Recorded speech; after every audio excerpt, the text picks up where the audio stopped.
अस्सलाम वालेकुम, मैं हूं शाहिद हुसैन। आज की वीडियो इंतहाई अहम है। एक तो ये है कि chief justice Sindh high court Ahmed Ali Shaikh साहब का मुस्तकबिल क्या है, अदलिया में क्या हो रहा था। बहुत सारी बातें ऐसी थी जो मैं अक्सर व्लॉग में नहीं बताता था, और इस्लामाबाद, लाहौर या मुख्तलिफ़ जगहों से लोग मुख्तलिफ़ वीडियोज़ के ज़रिए कुछ जो है वो नेगेटिव बातें फैलाते रहे। वो बातें मैं कुछ क्लियर करने की कोशिश करूँगा, क्योंकि हम रोज़ वहाँ रिपोर्टिंग करते हैं। वहाँ से हाई कोर्ट के स्वीपर से लेके ऊपर तक सारे मामलात को हम अच्छे से जानते हैं, क्या हो रहा है क्या नहीं। क्योंकि हमें अदालतों के तकद्दुस का भी ख्याल रखना होता है, जजेस की तकरीम का भी हमें ख्याल रखना होता है। कोई किसी को अगर पसंद या नापसंद का मामला है तो हमें उसको भी ख्याल रखना होता है कि किसी इदारे के ऊपर जो कोई उंगली ना उठाए। ये सारी बातें मैं आपके सामने रखूँगा कि बुनियादी तौर पर चीफ जस्टिस साहब के साथ किन किन लोगों के अलग से अलग थी, जजेस के अंदर कितना जो है वो लड़ाई थी, या chief justice Sindh high court जो है उनके दरमियान जो है जो वकला और जजेस के दरमियान कितने तकसीम का बायस बन रहे थे। और उसके बाद ख़ास तौर पर उनके ऊपर जो संगीन इल्ज़ामात हैं, जिसका मामला सुप्रीम कोर्ट में जा चुका है, वो सारी वजूहात भी आपके सामने रखूँगा। उसके बाद फिर जब नोटिस जारी हुआ, नोटिफिकेशन जारी हुआ अहमद अली शेख साहब को ढाक जज के तौर पर, उससे लेके अब तक जब ये मैं वीडियो रिकॉर्ड कर रहा हूँ, उस दौरान इन्होंने क्या क्या चीज़ें की, वो कोशिश करूँगा कि मैं आपके सामने रखूँ, क्योंकि अहम तरीन मालूमात है। उसके बाद फिर एक और चीज़ कि तालिबान के हवाले से, कि जब तालिबान ने अपने मुल्क में टेक ओवर किया है, मामलात को संभाला है, वहाँ की ना तो आवाम को मसला है, ना बैनुल-अक़वामी जो इंतहाई अहम ममालिक समझे जाते हैं उनको कोई मसला नहीं है। या तो भारत में आग लगी हुई है, या पाकिस्तान में काफ़ी लोगों को जो है वो समझ लो कि एक मरोड़ छुटे हुए हैं, उनको कोई उनका बस नहीं चल रहा कि उनका कहीं जाकर वो टक्करे मारें, मौके ढूंढ रहे हैं कि उनको कोई मौका मिले कि वो किसी न किसी तरीके से पाकिस्तान की हुकूमत, पाकिस्तान की फ़ौज या पाकिस्तान के इदारों के खिलाफ जहर उगले। उनको जहर उगलने का मौका नहीं मिल रहा, तो वो तलाश कर रहे हैं। कुछ देर पहले एक चूहे टाइप की एक आदमी की मैं वीडियो देख रहा था, ये अल्फाज इस्तेमाल नहीं करता, वो बड़ी अजीबोगरीब बातें फैलाने की कोशिश कर रहे थे। और मौलवी जो कि TTP के जो बानी सरबराह थे, बानी रुकन जो थे, मौलवी फ़कीर की रिहाई के हवाले से भी एक अजीबोगरीब उन्होंने मंतक पेश की। वो मैं क्लियर करूँगा कि उसको रिहा कब किया गया। हालांकि ये 2-3 दिन पहले ये सोशल मीडिया पे चीज़ आम हो चुकी है, जब ये कि तालिबान अपने मुल्क में जेलें तोड़कर कैदियों को रिहा कर रहे हैं, चाहे वो उनका किसी भी जुर्म में वो मुलविस है, या उनके अपने जो कि अफ़गान हुकूमत ने कैद कर रखे थे उनको रिहा किया। उसके बाद फिर मुख्तलिफ जो ममालिक हैं, क्योंकि देखें जर्नलिस्ट तमाम चीज़ों पर नज़र भी रखता है। ज़ाहिर है मेरे अल्फाज से बहुत सारे लोगों को या हमारे कौमी इदारों को कुछ नेगेटिविटी फैल सकती है, नुकसान हो सकता है, तो इसलिए हम कोशिश करते हैं अपनी ज़ात को तो कुछ भी हो जाए उसके लिए कोई इशू नहीं है अगर एक आदमी को नुकसान होगा। लेकिन सहाफ़ी की कोशिश होनी चाहिए कि उसके अल्फाज से मुल्क को, कौम को, कौमी सलामती के इदारों को, पुलिस को, फ़ौज को, किसी को नुकसान नहीं होना चाहिए। लेकिन कुछ लोग लगे हुए हैं बस, जिस तरह इमरान रियाज साहब या सदीक जान एक अल्फाज इस्तेमाल करते हैं कि खूनी लिबरल, वो लगे हुए हैं, उनका बस नहीं चल रहा।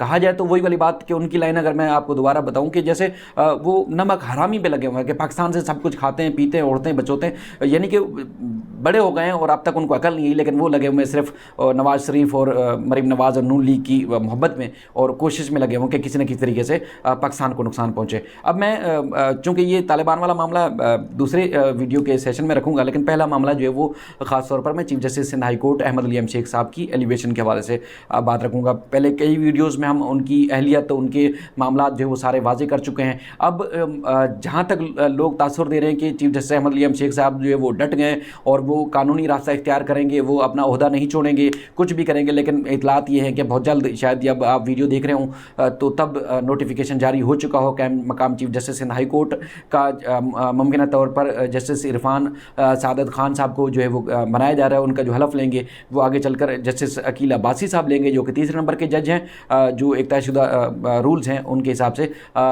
दूसरे नंबर के जज अगर कायम मकाम के ओहदे का हलफ उठाते हैं तो उसके बाद फिर तीसरे नंबर के जज जो है वो हलफ लेते हैं। कुछ इतलात ये भी थी कि आज हो जाएगा, शायद आज या कल या 1-2 दिन में किसी न किसी दिन हो जाएगा। लेकिन जो कुछ वो कह रहे हैं कि ये उनका जो नोटिफिकेशन है वो गैर कानूनी है, उनको जो इडहाक जज के तौर पर लगाया जा रहा है, वकला भी कह रहे हैं कि वो गैर कानूनी है। गैर कानूनी अगर होगा, ज़ाहिर है एक बहुत ज़्यादा आइनी मामला पर हम कमान तो नहीं रखते, लेकिन जो कुछ नोटिफिकेशन जारी हो चुके हैं, सुप्रीम कोर्ट ऑफ पाकिस्तान की प्रेस रिलीज जारी हो चुकी है, उस हिसाब से तो वो सिंध हाई कोर्ट के अब चीफ जस्टिस नहीं रहे, ना ही वो अपनी कुर्सी का इस्तेमाल कर सकते हैं, ना अपना चैम्बर इस्तेमाल कर सकते हैं, ना chief justice Sindh high court का कोर्ट इस्तेमाल कर सकते हैं, कोर्ट रूम इस्तेमाल नहीं कर सकते। लेकिन हैरान कुन तौर पर, अब मैं पूरी तफसील बताता हूँ, कल जब दोपहर में नोटिफिकेशन जारी हुआ, जैसे पता चला उनको कि उनकी नोटिफिकेशन इडाक जज की तैनाती का जारी हो चुका है, तो उन्होंने क्या किया, सिंध हाई कोर्ट से उठे और सीधे घर चले गए, फ़ोन नंबर तक बंद कर दिए। उसके बाद चूंकि सुप्रीम कोर्ट से नोटिफिकेशन आया था, अपने ज़राए जो इतलात देते हैं वो कंफर्म करते हैं इस बात को कि registrar Sindh high court Abdul Razzaq साहब जो है वो नोटिफिकेशन की कॉपी लेके पहुँचे chief justice Ahmed Ali M Shaikh साहब के घर, ताकि वो उस नोटिफिकेशन की कंप्लाइंस हो सके, अमल दरामद हो सके, क्योंकि रजिस्ट्रार की जिम्मेदारी होती है, जिसका उन्होंने अपने ख़त में भी जो उन्होंने प्रेसिडेंट पाकिस्तान को और चीफ जस्टिस पाकिस्तान को लिखा था उसमें भी जिक्र किया कि रजिस्ट्रार के ज़रिए पता चला। तो बहरहाल रजिस्ट्रार साहब उनके पास ले गए, तो उसके बाद उन्होंने कोई रद्द अमल दिए बगैर उनको वापस भेज दिया और नोटिफिकेशन घर पर रख लिया। फिर शायद उन्होंने कोई पानी वानी पिया होगा, कोई ठंडे वंडे हुए होंगे। उसके बाद उन्होंने फ़ोन खड़काना शुरू कर दिए मुख्तलिफ़ वकला रहनुमाओं को, जो इंतहाई मुअज़्ज़ज़ और इंतहाई काबिल एहतराम, हमारे सभी काबिल एहतराम हैं। बहरहाल उन्होंने फ़ोन खड़काए और उसके बाद पता चला कि वो वहाँ पहुँचे, उनके पास रशीद रिजवी साहब पहुँचे, Sindh high court bar association के जो सदर हैं बैरिस्टर सलाउद्दीन अहमद साहब, वो सीनियर कानूनदान मुनीर मलिक साहब हैं, वो पहुँचे और कुछ लोग उनकी हिमायत को पहुँचे, उनसे मुशावरत हुई। उसके बाद ये तय हुआ कि अब प्रेसिडेंट ऑफ पाकिस्तान को और chief justice Pakistan justice Gulzar Ahmad साहब को ख़त लिखा जाए कि उनका जो सारा ये मामला है, जो उन्होंने ये इक़दाम उठाया वो गैर कानूनी है। बहरहाल ख़त लिखा गया, वो 3-4 पैरे में ख़त देखा, शाम में सब सामने आ चुका था। उसके बाद ये वहाँ पर बैठ के तय हुआ, यानी कि कहा जा सकता है कि वकला ने उनको एक समझ लें कि इस चीज़ की हवा दी कि आप डट जाएँ, आप इस फैसले पर अमल दरामद ना करें जो कि सुप्रीम कोर्ट ऑफ पाकिस्तान या हुकूमत पाकिस्तान कर चुकी है। उसके बाद फिर तो उसके बाद फिर हुआ ये कि रात हो गई। अगले दिन सुबह जिस तरह रूटीन में वो आते हैं और वकला ने कल ही हड़ताल का ऐलान कर दिया था। उसके बाद शाम में सुप्रीम कोर्ट ऑफ पाकिस्तान की जानिब से एक प्रेस रिलीज जारी की गई, शायद गंगोई साहब जो सुप्रीम कोर्ट के तर्जमान हैं उनकी जानिब से जारी की गई, जिसमें बताया गया कि आज सुबह 9 बजे chief justice of Pakistan justice Gulzar Ahmed Ali M Shaikh साहब का इडाक जज के तौर पर 9 बजे जो है हलफ लेंगे। और उसके बाद फिर हमने देखा कि Sindh high court bar association, Sindh bar council और तमाम वकला तंजीमों ने हड़ताल का ऐलान कर दिया कि आज मुकम्मल तौर पर अदालती कार्रवाई मुअत्तल होगी। पहले एक वीडियो में बता चुका हूँ जो अदालती कार्रवाई मुअत्तल रही, वकला ने जो कहा और तकरीबन वही अल्फाज उन्होंने दोहराए जो आज तक वकला तंजीमें कहती आ रही हैं। यानी कि आप लिख देखें एक चीज़ का, जो कुछ कहना था वकला तंजीमों का वही उन्होंने अपने ख़त में दोहराया, जो ख़त आपने सब ने तकरीबन देखा होगा, जिसमें उन्होंने कहा कि ये जो इक़दाम है वो गैर कानूनी है। ये अल्फाज इस्तेमाल किए उन्होंने अपने ख़त में, जो कि सदर पाकिस्तान को लिखा गया था। उसके बाद अदालती तालाबंदी हुई, सारा वो कुछ मैं वीडियो बता चुका हूँ। लेकिन उसके बाद फिर चीफ जस्टिस साहब का अगर बताएं आपको, वो अपने चैम्बर में आए, रूटीन में जिस तरह आते हैं, हालांकि वो आज के दिन वो चीफ जस्टिस नहीं थे जो नोटिफिकेशन के मुताबिक या प्रेस रिलीज़ के मुताबिक सुप्रीम कोर्ट ऑफ पाकिस्तान की। उसके बाद वो जिस तरह कोर्ट रूम मामूल में खुलती है, कोर्ट रूम खुली और उसके बाद वो कमरा अदालत में गए और उन्होंने केसेस की समाअत शुरू कर दी। चूँकि वकला कम गए, उसके बाद फिर वकला कम क्या ऊपर जाने नहीं दिया गया साइलिन को, और इस तरह जो सरकारी जो मुख्तलिफ पेशी पर आते हैं लोग मुख्तलिफ इदारों की जानिब से, उनको रोका गया, साइलिन को रोका गया। तो बहरहाल उन्होंने केस टेकअप किए। उसके बाद पता चला Sindh high court bar association के जो जनरल सेक्रेटरी हैं बैरिस्टर उमर सुमरो साहब, उनको पता चला कि हम जिनके लिए हड़ताल कर रहे हैं वो तो बैठ के केसेस चला रहे हैं। तो बहरहाल उनके पास भागे भागे पहुँचे कि सर आपके लिए तो हड़ताल हो रही है, हमने अदालतें बंद की हुई हैं, आपके लिए तो हम एहतिजाज कर रहे हैं, तो फिर आप ये अगर कोर्ट चला रहे हैं तो ये मुनासिब नहीं है। बहरहाल कुछ वो केसेस चला चुके थे, क्योंकि वकला और साइलिन थे नहीं, तो वो अर्जेंट करते गए, यानी कि गैर मुइना मुद्दत के लिए मुलतवी करते गए समात। लेकिन उन्होंने फ़ाइलें उठाई, पूरा एक अदालती कार्रवाई जैसे मामूल के मुताबिक शुरू करते हैं उन्होंने शुरू की। उसके बाद फिर उनको पता चला अच्छा ये तो ये हो रहा है, तो वो फिर उठे और चैम्बर में बोर्ड डिस्चार्ज करके चले गए। उसके बाद फिर एक रूटीन के टाइम में जिस तरह था सुप्रीम कोर्ट में उधर इंतज़ार होता रहा, वो यहाँ बैठे रहे, मोबाइल फ़ोन जिस तरह बंद था, सब चीज़ें बंद। उसके बाद फिर वो जिस तरह उनका रूटीन में छुट्टी होती है, घर जाते हैं, वो उठ के घर चले गए। अच्छा, फिर चूँकि इतलात थी, चूँकि मामलात ये इतने आगे जा चुके थे कि ये लग रहा था कि आज ही नोटिफिकेशन जारी हो जाएगा। जस्टिस इरफान सादत ख़ान साहब, उसके बाद फिर जस्टिस अकील अब्बासी साहब और जस्टिस इरफान सादत साहब काफ़ी देर तक सिंध हाई कोर्ट में मौजूद रहे। इरफान सादत साहब फिर कुछ देर पहले गए, लेकिन अकील अब्बासी साहब तकरीबन 3:30-4 बजे के तक और उसके बाद तक भी इतलात हैं कि वो बैठे रहे, ताकि नोटिफिकेशन आज ही जारी हो जाएगा और आज ही मामलात को निपटा दिया जाएगा, यानी कि जो एक कायम मकाम चीफ जस्टिस का हलफ है वो ले लिया जाएगा अगर वफाकी हुकूमत की जानिब से, वज़ारत कानून की जानिब से ये नोटिफिकेशन सामने आता है, लेकिन उस वक्त तक नहीं आया था। लेकिन मैं बार बार कह रहा हूँ कि किसी टाइम भी जारी हो सकता है, ज़राए का दावा है।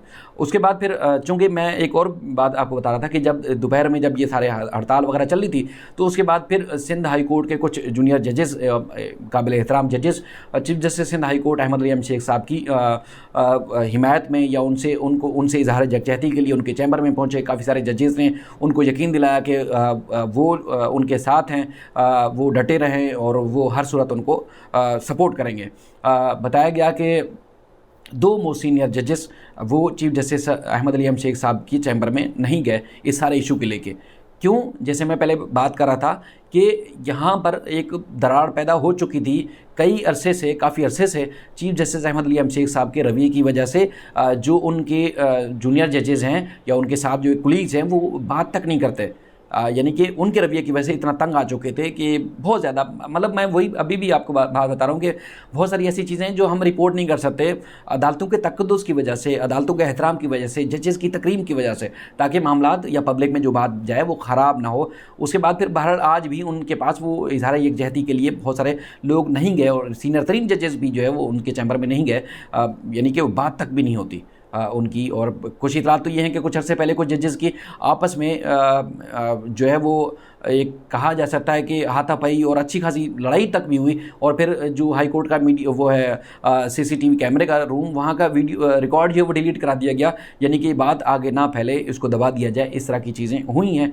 लेकिन ये सारी मामलात क्या है कि एक तो आप आइनी और कानूनी मामलात पर महारत नहीं रखते, ज़ाहिर किसी वजह से वकला तहरीक की वजह से किसी न किसी तरीके से आप जज बन गए, लेकिन आप अगर उस मेयार पे पूरा नहीं उतरते तो मामलात तो फिर आगे जाके ख़राब होते हैं। फिर चूँकि एडमिनिस्ट्रेटिव मामलात भी आप नहीं संभाल सकते, आइनी और कानूनी मामलात पर भी अबूर नहीं रखते आप, और रवैया भी आपका अगर मुनासिब ना हो तो फिर मामलात यही होते हैं जिस तरह आप देख रहे हैं। बहरहाल चूँकि अब सीनियर जज से मोस्ट सीनियर चीफ जस्टिस थे तो इसलिए इन चीज़ों को सबको देखना पड़ रहा था। ज़ाहिर वफाकी हुकूमत ने या वफाकी वज़ीर कानून फ़रोग़ नसीम साहब ने या फिर अटॉर्नी जनरल पाकिस्तान साहब ने जो भी राय दी शायद वो बेहतर होगी, लेकिन इनके खिलाफ बता रहा हूँ कि इनके ऊपर एक वकील ख्वाजा शमसुल इस्लाम साहब और कुछ लोगों की जानिब से एक बाकायदा तौर पर सुप्रीम कोर्ट में दरख्वास्त दायर की गई है कि इनके खिलाफ तहकीकात की जाए। इन बहुत सारे मामलात हैं, वो पूरा एक दिन में मतन पढ़ के आपको सुनाऊंगा कि उस दरख्वास्त का मतन क्या है। उसमें बाकायदा नोटिस जारी हो चुके हैं, रजिस्ट्रार सिंध हाई कोर्ट इस मामले में बाकायदा तौर पर पेश होते हैं।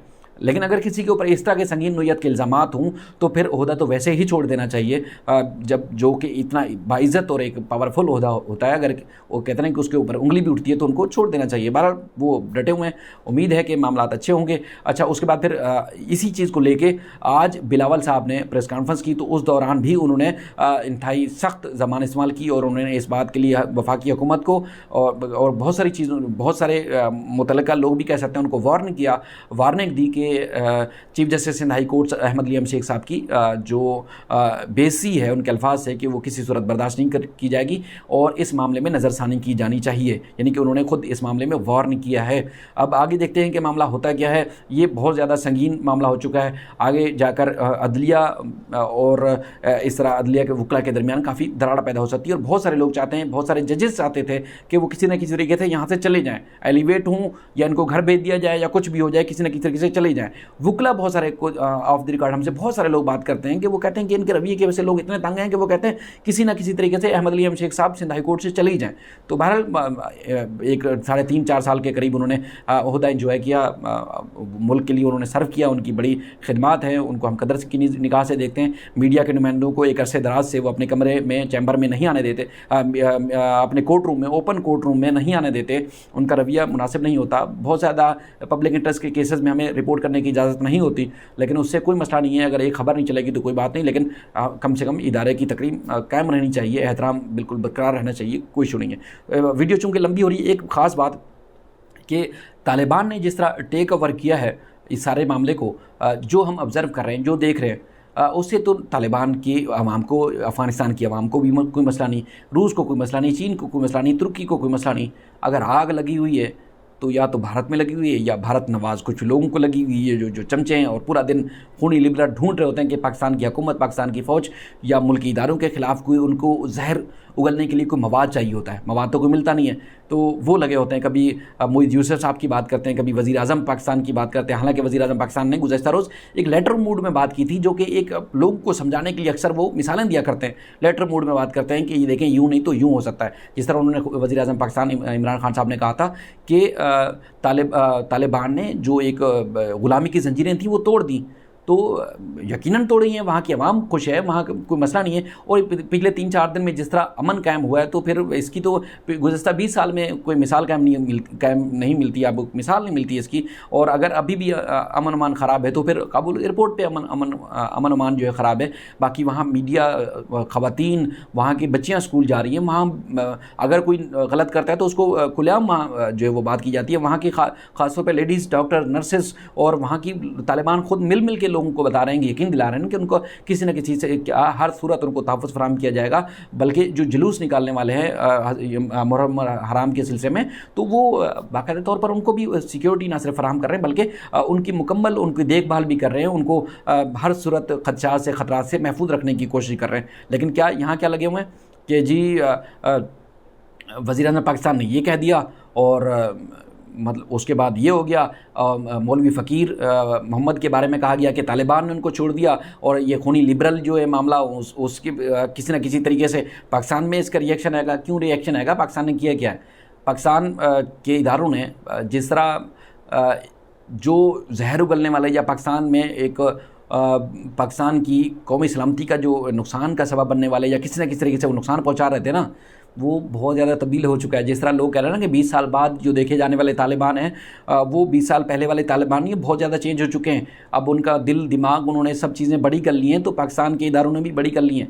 लेकिन जो पाकिस्तान की सलामती के ख़िलाफ़ कोई भी बात करेगा ना, जिस तरह ऐसा करके इधर उधर गया ना, चाहे वो सियासत में थे, चाहे वो अदलिया में थे, चाहे या कुछ फारिग हो चुके हैं और कुछ हो जाएंगे, और किसी न किसी सूरत किसी न किसी सतह पर अगर कोई मीडिया में थे, कई फारिग हो चुके हैं, कई फारिग हो जाएंगे। तो इस तरह अब ये गुंजाइश बाकी नहीं रही कि किसी भी इदारे में बैठ के पाकिस्तान के ख़िलाफ़ कोई बैठ के साजिशें करे। पाकिस्तान के इदारे काफ़ी मजबूत हो चुके हैं, वो अब ना तो किसी मामले में पढ़ेंगे और ना किसी को अपने मामले में पढ़ने देंगे। पाकिस्तान इंशाल्लाह तरक्की करेगा और जिस तरह आगे जा रहा है और इसी तरह ही आगे जाएगा। और जो जहर उगलने वाले जो खूनी लिबरल हैं, जो बैरूनी एजेंडे को यहाँ बैठ के पाकिस्तान में प्रमाण चढ़ाते हैं और कौमी इदारों के ख़िलाफ़ जहर उगलते हैं, वो अब ऐसा आपको पतली गली से फरार होते हुए नज़र आएंगे। बाकी कोई गुंजाइश नहीं बची। वाज़े कर चुके हैं आपको, जहाँ जहाँ थे वो अब पाकिस्तान के ख़िलाफ़ या पाकिस्तान के इदारों को कमज़ोर करने वाला कोई ना बचेगा ना रहेगा, और वो पतली गली से चला ही जाएगा। बाकी यही कह सकता हूँ कि किसी को कोई मसला नहीं है। तालिबान से अगर किसी को मसला है तो खूनी लिबरल्स को है। या तो ये कहा जा रहा है कि जी पाकिस्तान में सेलिब्रेशन हो रही है, पाकिस्तान में ये हो रहा है, वो हो रहा है। पाकिस्तान को तो सुकून इसलिए है कि पाकिस्तान को पहले दो तरफ़ों से खदशा था। एक अफ़गानिस्तान से, जो एक अशरफ गनी की हुकूमत थी उस तरफ से, और दूसरा भारत से ख़तरा था। अब एक तरफ से अल्हम्दुलिल्लाह ख़तरा टल गया है, तो फिर दूसरी तरफ से ख़तरा है। उससे निपटने के लिए दिन रात इदारे जो है चौकन्ने होते हैं। हम जैसे लोग पान खा के, गुटखा खा के, सिगरेट पी के, नशे चढ़ा के सो जाते हैं, लेकिन पाकिस्तान की फ़िक्र करने वाले बहुत सारे लोग हैं जो दिन रात जागते भी हैं, फ़िक्र भी करते हैं। उनको पता भी है कि किस जगह से कहाँ कमज़ोरी है, कहाँ से मजबूत ज़्यादा करना है, कहाँ से क्या मामलात करने हैं, वो सारे इन चीज़ों पर नज़र रखे होते हैं। तो खूनी लिबरल को पाकिस्तान के बारे में फ़िक्रमंद होने की ज़रूरत नहीं है। फ़िक्रमंद बहुत ज़्यादा लोग हैं और फ़िक्र करने वाले भी बहुत ज़्यादा लोग हैं जो पाकिस्तान की फ़िक्र कर रहे हैं। और इंशाल्लाह पाकिस्तान हमेशा कायम व दायम में रहेगा और महफूज भी रहेगा। बहुत शुक्रिया।